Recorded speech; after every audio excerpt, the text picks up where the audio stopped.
ladies and gentlemen. The story you are about to hear is true. Only the names have been changed to protect the innocent. Fatima Cigarettes, best of long cigarettes, brings you Dragnet.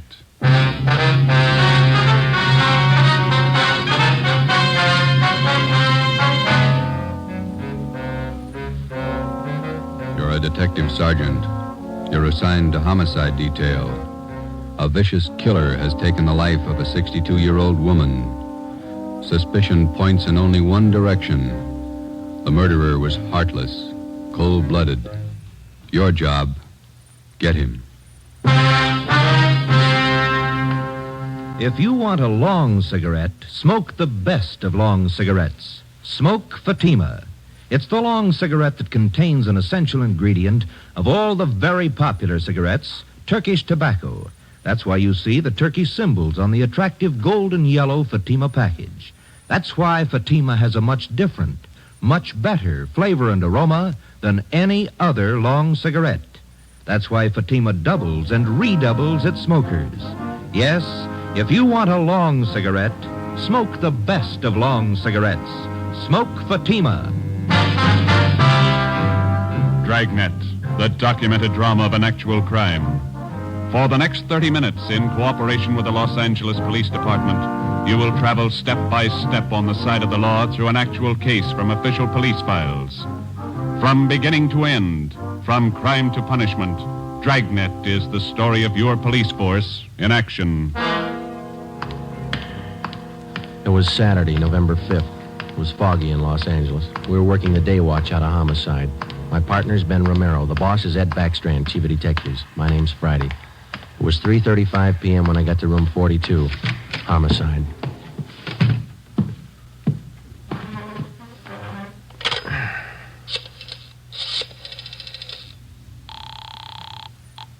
Long distance.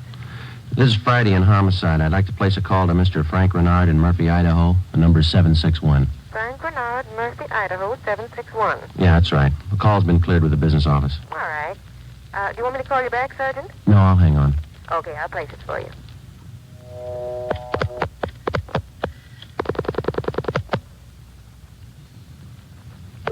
Long distance?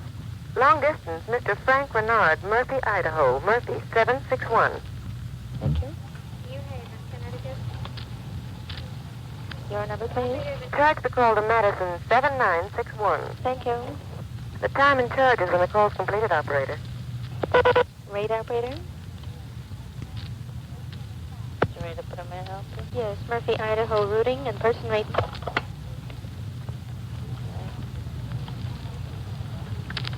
Tuesday, NAMPA, Napa. Hi. Operator, the number is 4C. Hi. 160 plus. 160, thank you. Welcome. Through Boise.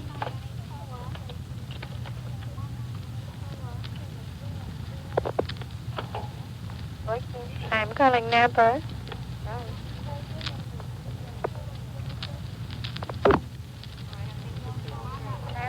Murphy, 761. Thank you.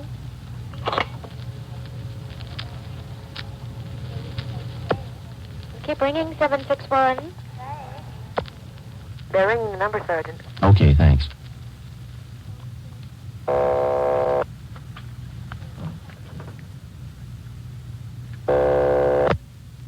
Hello? Mr. Frank Renard, please. Los Angeles calling. Who do you want? Mr. Frank Renard, please. Los Angeles calling. I'm Frank Renard. Go ahead, please. All right, Sergeant, go ahead. Hello? Hello? Hello, Frank Renard. Yeah, who's this? This is Sergeant Friday, Los Angeles Police Department. We've got an urgent message for you.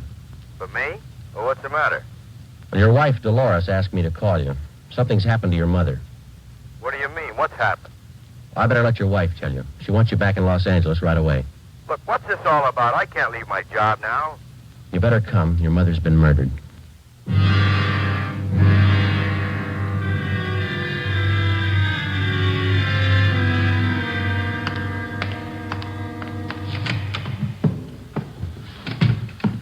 Talk to the skipper, Joe. He's on his way in. That's good. Did you call my husband? Did you? He's flying down from Idaho tonight. Be here in the morning. You tell him about me? The trouble I'm in? I told him his mother was murdered. That's all I told him, Mrs. Renard. What am I going to say to Frank? He always sided in with his mother. He'll never believe me. What can I tell him? Jury can give you more trouble than your husband can. What you going to tell them? Are you stupid or something? How many times do I have to say it? I didn't kill her. I didn't kill her. It's a small room, Ms. Renard. We can hear you. Sit down, please. I won't sit down. You're not pinning this on me because I didn't do it. Anybody could have killed the old hag, but I didn't. Will you sit down, please? I don't have to take this. I'm no tramp. Keeping me in here, asking me questions. I told you all I know. Look, you're in a bad spot. I hope you realize that. I didn't kill her. Ms. Renard, how long have you and your mother-in-law been living together in the house on Chavez Road? Since Frank took the job up in Idaho. About 6 months. He said it'd be better for me while he was away living with her. Your neighbors told us you didn't get along very well with your mother-in-law. That's right, I didn't. She hated me, I hated her. You used to fight with her, is that right? You hit her. Only a couple of times. She called me dirty names. I hit her. She pulled me by the hair. And I hated her like everything. And I didn't kill her. Once more, Ms. Renard, would you mind telling us how you spent your time since early this morning, where you went, what you did, everything? I told you already everything. Will you tell us again, please? I got up about 9:15. I had a cup of coffee and then I got dressed. The old lady was on the back porch doing the washing. What did your mother-in-law do for a living? I told you. She took in washing. After I got dressed, I left the house. About 10 minutes after 9, I went downtown to the dentist.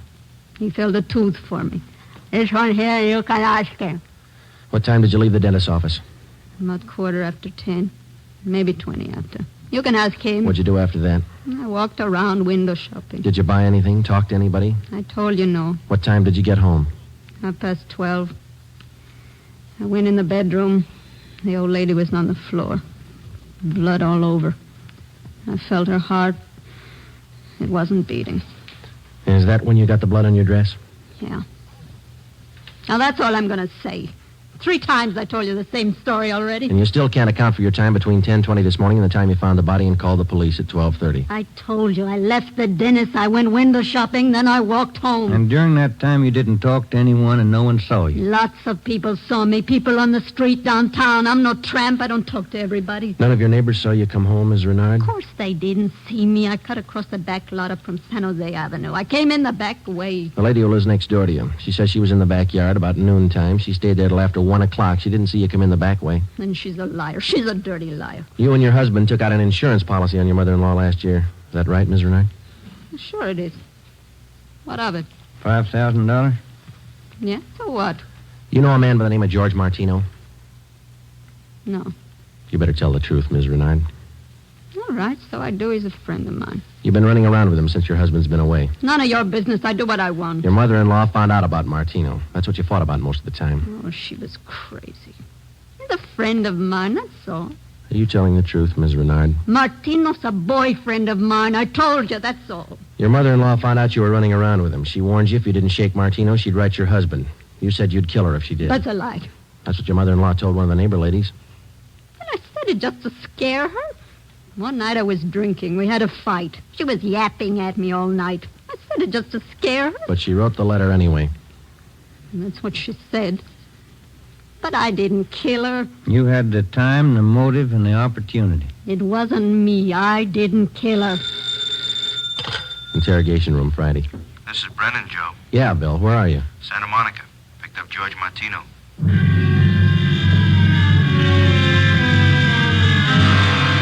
Ben and I drove Mrs. Renard to Lincoln Heights Jail, 5th floor, and had her booked on suspicion of 187 PC. When we checked back in at the office, Brennan and Wiseman, the other 2 men on the case with Ben and I, were questioning George Martino in the interrogation room. Ben and I stood by. Martino admitted only 2 things. He had been running around with Mrs. Renard since her husband left town, and he had heard Mrs. Renard express a desire to do away with her mother-in-law. After the questioning of Martino, Sergeant Brennan, Ben and I met with Chief Ed Backstrand. It was 5:15 p.m. You got everything but the murder weapon, huh? That and Mrs. Renard's confession. She ought to come through, huh, Joe? I don't know. She's scared, but she's still got a smart mouth. What about Martino, Brennan? You think he had a hand in it? I don't think so. We spent most of the afternoon talking to him. He hasn't got the guts. We took a statement. And does he have an alibi? Solid. What was the cause of death? Strangulation, multiple fractures of the skull. All the motives are with Mrs. Renard, Chief. Pretty clear-cut job. No evidence of robbery or burglary, I guess. A couple of dresser drawers in the bedroom were emptied on the floor and clothes tossed all around. Pretty obvious plan to make it look like burglary. Maybe. We found 3 $1 bills in plain sight. They were on the floor near the body. If a burglar went through this stuff, he wouldn't have missed that money. Then it shouldn't be too much trouble tying it up. Shouldn't be, Skipper. Friday and Romero, you follow the case through. Just a minute. Hello, Backstrand. Yeah?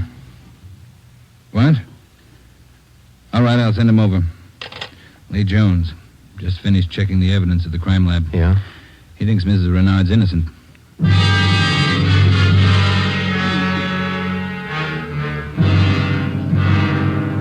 There they are, fellas. Facts don't lie. But she had every reason in the world to kill the old lady. In my book, she couldn't have killed her. All right, let's have it, Lee. How does the evidence add up? That's just it, Joe. It doesn't. Take a look. The dress Mrs. Renard was wearing when she found the body. That's it. Blood smears near the hem. 2 smears, that's all. Now, if she murdered her mother-in-law, there should be more blood on this dress, and it shouldn't be smeared. How do you mean? First of all, the manner in which the old lady was killed. Head was battered in. Must have bled profusely. No question about that. All right, go ahead. Whoever murdered the old lady must have stains all over their clothes. Here's the important part. Because of the nature of the wound, it would have stained in drops, not smears. Well, how can you tell the difference? Maybe these are drop stains on her desk. They're not. I checked them with a microscope. Only the higher ribs of the cloth are stained. The smears, nothing else. But a drop forms its own definite drop pattern and permeates the cloth, soaks in. No signs of that on her dress. Not a one. Now, here's the silk scarf the old lady was strangled with. Yeah? Here's what I found in the knot tied in the scarf. A blonde hair, wavy.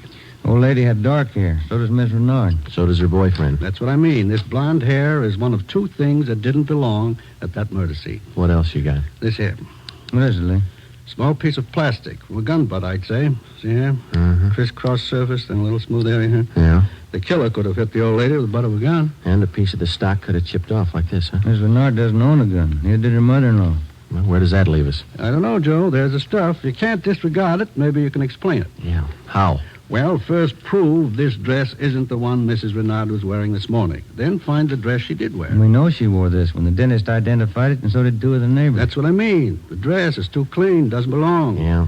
This blonde hair, this piece of gun butt, they don't belong either. Well, then you think she's innocent. You're looking at the evidence. What do you think? 6 p.m. Saturday, November 5th. Ben and I went back to the office and met with Brennan, Wiseman, and Ed Backstrand. The open and shut case against Mrs. Renard was up in the air, but we still weren't sure that she was innocent of the murder of her mother-in-law. Ben and I drove to the Lincoln Heights jail and interviewed the suspect again. She agreed to submit to a lie detector test. We drove back to the office, contacted Sergeant Berger, the department's polygraph man, and set up a special test for the following day. The next morning, we met with Berger and formulated a list of key questions, and then we picked up Mrs. Renard and brought her to the 3rd floor of the Old City Jail building, the polygraph room. At 10:33 a.m., the test got underway. As usual, Sergeant Berger conducted the interview alone. Backstrand, Ben, and I waited outside. Well, how about Mrs. Renard's husband? Get in town yet? He's due in around noon, Skipper. Got a smoke? Yeah. Here you are, Ed.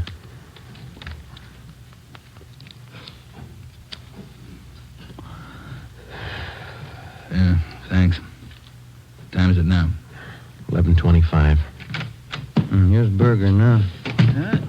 That's it, Ed. What'd you get? I can study the chart a little more. The results are pretty well defined, though. How's it look? No reaction to the key questions. What's your opinion? I don't think she did it.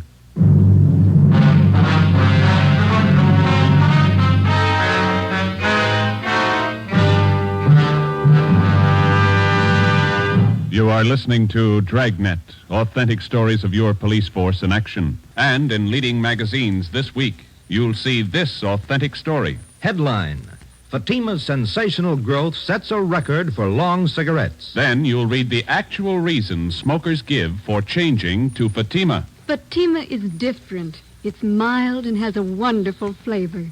Fatima's best. These are the words of Miss Pamela Bookman of New York, where Fatima has increased its smokers 132%. Fatima tastes much better than any other long cigarette. It's the best. Says Mr. James S. Winterhalter of Detroit, where Fatima smokers have increased 348%. I like the flavor, and Fatima is mild.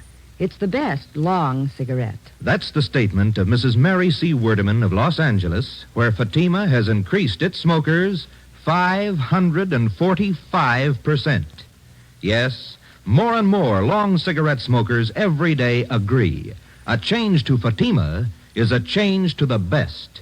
Enjoy Fatima yourself. Best of long cigarettes.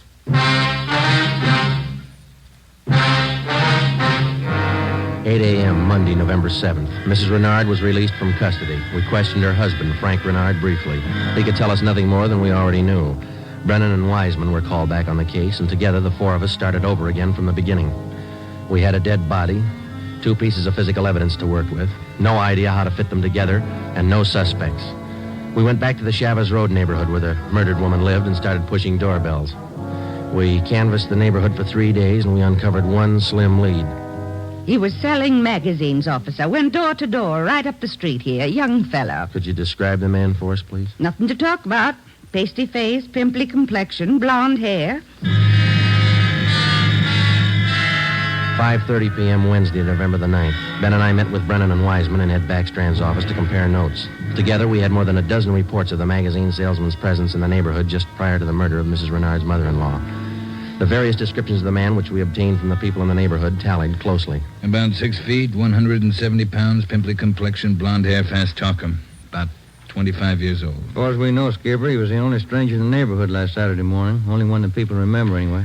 How close did you trace him to the Renard house? You got your list there, Brennan? Yeah. There you are. Thanks. Let's see. Well, he picked up his tracks down on Floresta Street, sold a couple of descriptions there, then he headed up Landers Avenue onto Chavez Road. Yeah.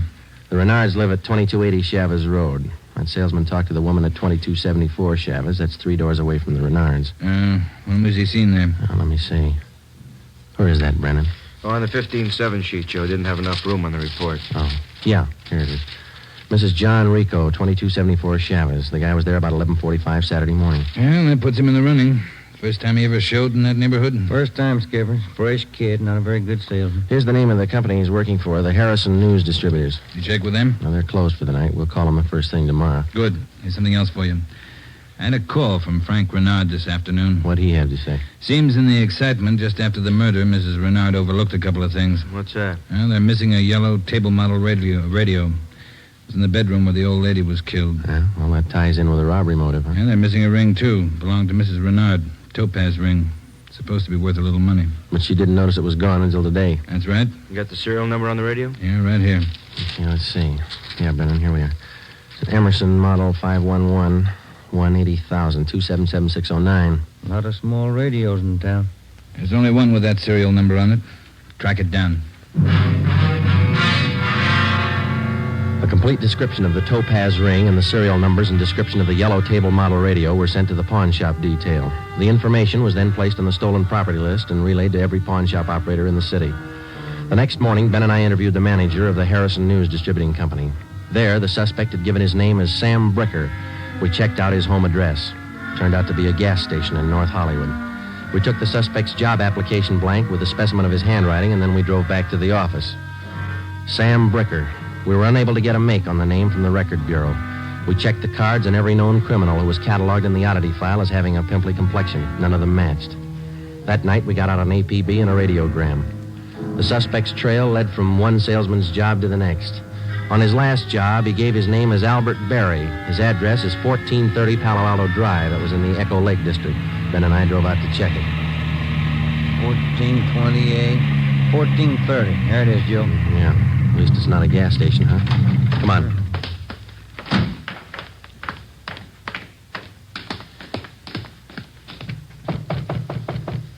Tiresome, huh? Yeah, I could stand a change. Yes, what is it? We're looking for an Albert Berry, ma'am. Does he live here? Mr. Berry, I'm sorry. He and his wife moved 4 days ago. We identified ourselves as police officers and had the landlady, a Mrs. Catherine Hoffman, show us the apartment which Berry and his wife had occupied. It was still vacant. In one of the closets in the apartment, we found a cheap overnight bag. The lock on it was broken and one of the seams had ripped. I forgot about that old bag, and Mr. Berry told me I could throw it away. Take a look. I'm in. Yeah.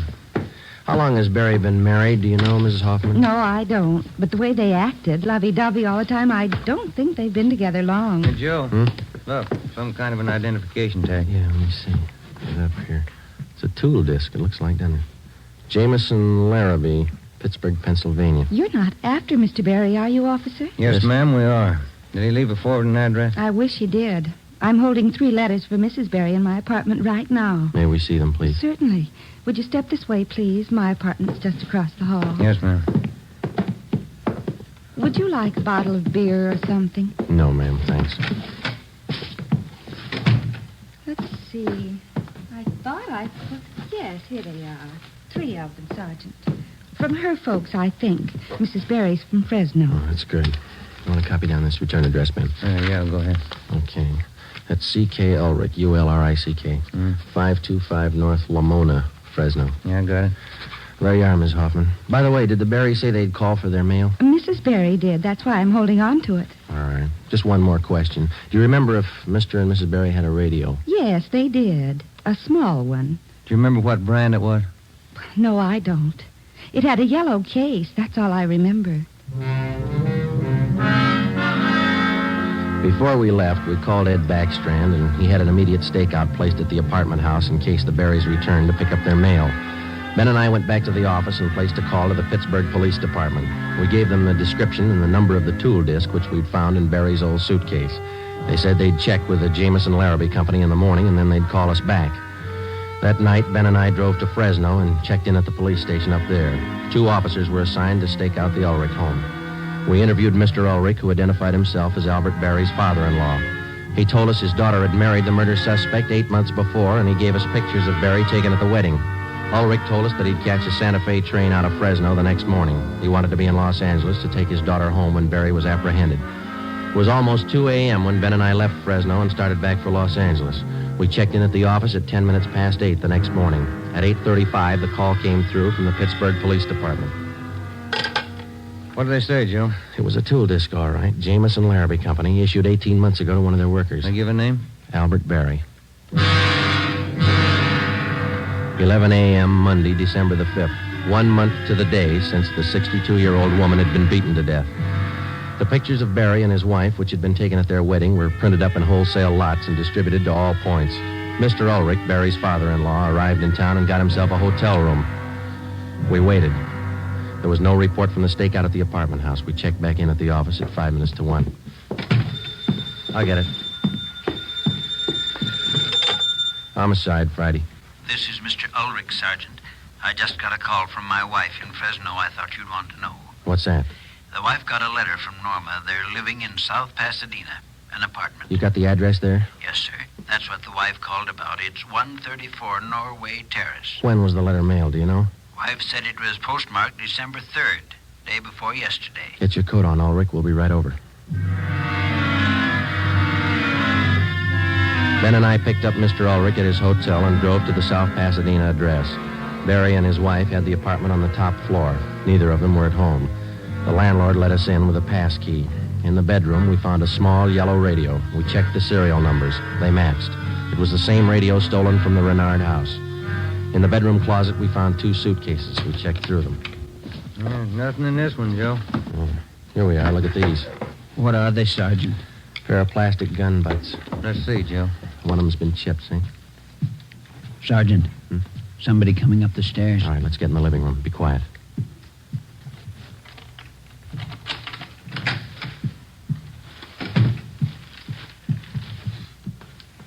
Ed, what are you doing here? Who are these men? Police, Norma. They want Albert. He killed a woman. Death. It's all right, Norma. It'll be all right. Did you know your husband killed a woman, Miss Barry? He just told me last Saturday. We've been running away for a month now. Moving all the time. I wanted to know why. So he told me. He said I was in it as much as he was. And I'm tired of running. Why did he kill her? Did he tell you that? He said he broke in the house. He didn't know anyone was home. The old woman was in the bedroom. She started to cry out. He had a gun. He hit her with it. Where's your husband now? I don't know. Said he'd come home for dinner. About 5. I bought the groceries. What time you got, Ben? 3:30. That ring you're wearing, Miss Berry, did your husband give you that? Yes, why? What kind of a stone is that? Topaz.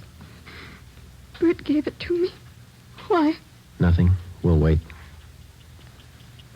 5 o'clock came and went. Barry failed to show.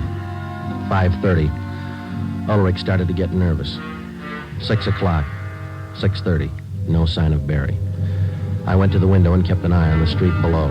At 6:45, a light green Nash sedan pulled to a stop in front of the apartment house. A man got out and went into the main floor entrance. It's Bert.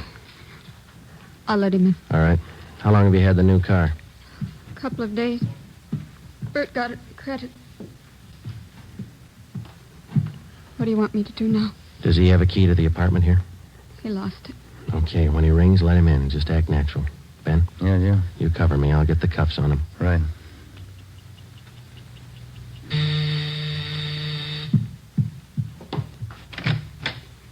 Hi, Bert. Look out, Joe! All right, drop it, Barry. Okay, Ben. Yeah, he's fast with a gun. Nice looking, isn't he, Sergeant? You'd never think he'd kill anybody. Come on, let's take him in. I love him. I still love him. But you're a cop. You wouldn't understand. That's right, I wouldn't understand. I'm a cop.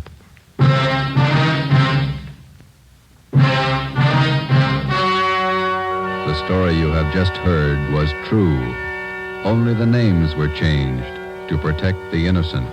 On February 16th, 1947, trial was held in Superior Court, Department 82, City and County of Los Angeles, State of California. In a moment, the results of that trial. Earlier tonight, you heard the reports of amazing increases in Fatima smokers from New York to Los Angeles.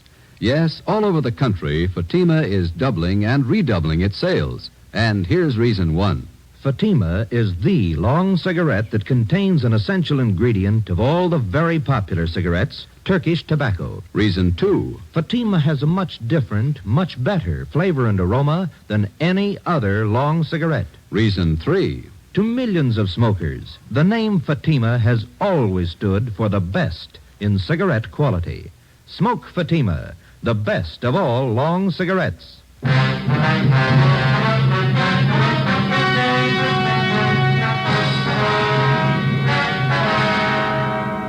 Albert Ralph Berry was tried and convicted of murder in the first degree.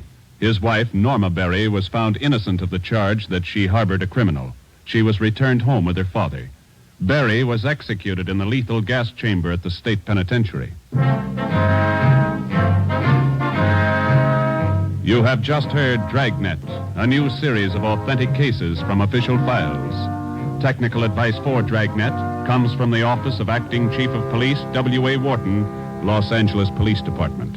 Tonight's program is dedicated to Private Hubert W. Estes of the District of Columbia Metropolitan Police Department, who on the night of May 16th, 1947, gave his life so that yours might be more secure.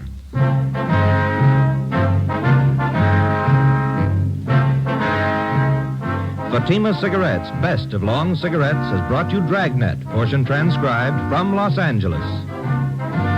Be sure to hear songs by Morton Downey tonight on NBC.